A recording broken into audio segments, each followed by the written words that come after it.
श्री स्वामी समर्थ. माझ्या मुलांनो, तुम्ही जे पाहू शकत नाही ते मी सांगण्यासाठी मी आज आली आहे. माझे शब्द लक्षपूर्वक ऐका, तरच तुम्हाला सत्य समजेल आणि तुमचे जीवन बदलेल. ते तुम्ही बदलूही शकता. मित्रांनो, असेच प्रेमळ स्वामी संदेश ऐकण्यासाठी आपल्या चॅनेलला सबस्क्राईब करा.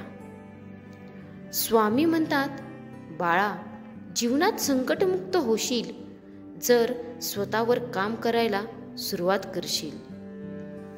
अरे बाळा, मी तुला वेळोवेळी सांगतोय, आता तर ऐक माझं. सोड नसता ताप, कसल्या उठाठेवी करतोस, त्यातून कोणाचं भलं होतंय का? काही उपयोग नाही त्याचा. जर परमार्थ घडत नसेल तर जेव्हा जेव्हा शरीराने दुखणं खुपणं दिलं आहे तेव्हा तेव्हा शरीर तुला सांगतं की तू चुकतो आहेस. बाळा, तू स्वतःवर दुर्लक्ष करून स्वतःचे नुकसानच करत आहेस. उठ आता आणि डोळे उघडून नीट बघ, म्हणजे समजेल तू कशासाठी धावत आहेस आणि तुला त्यातून काय मिळणार आहे. सर्व तू करतोस, तू घरच्यांचं पण त्या उपर एक दुनिया आहे जिथं सारं स्वच्छ आहे, मनात समाधान आहे, आत्मिक सुख आहे, जीवनाचा गोडवा आहे. यासाठीच तर सेवा मागत असतोस तू. जीवनाचं ध्येय समजलं पाहिजे. इथे तू आज वाचत आहेस ना, ही तर तुझी वेळ आली आहे. आपण जे कार्य प्रचंड सुलभ व्हावं म्हणून करत होतो त्यापेक्षा जास्त प्रमाणात कार्य हे मानसिक सेवा, आत्मन अभिषेक यासाठीच घडायला हवं. त्यामुळे एकतर भार हलका होईल, नातं सुधारेल. तुझं आयुष्य माझं देणं आहे, ते सेवेत रमावं आणि आनंद घेऊन नातीगोती जपत फुलावं, असाच आशीर्वाद तुझ्या सदैव पाठीशी असेल. सागराचं पाणी कधी आटणार नाही, स्वामींची भक्ती कधी मिटणार नाही.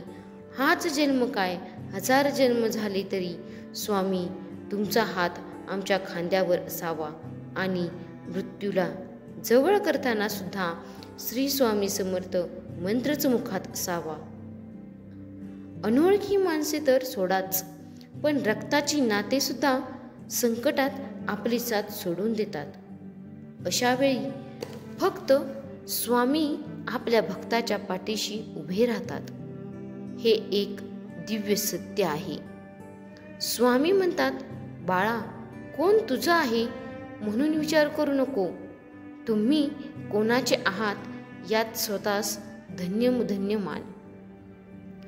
कोणत्याही गोष्टीची अनाठाई अपेक्षा ठेवली की निराशाच पदरी पडते. त्यापेक्षा सात्विक ऊर्जा शक्तीचे साधक बनून फक्त कार्य करत जा.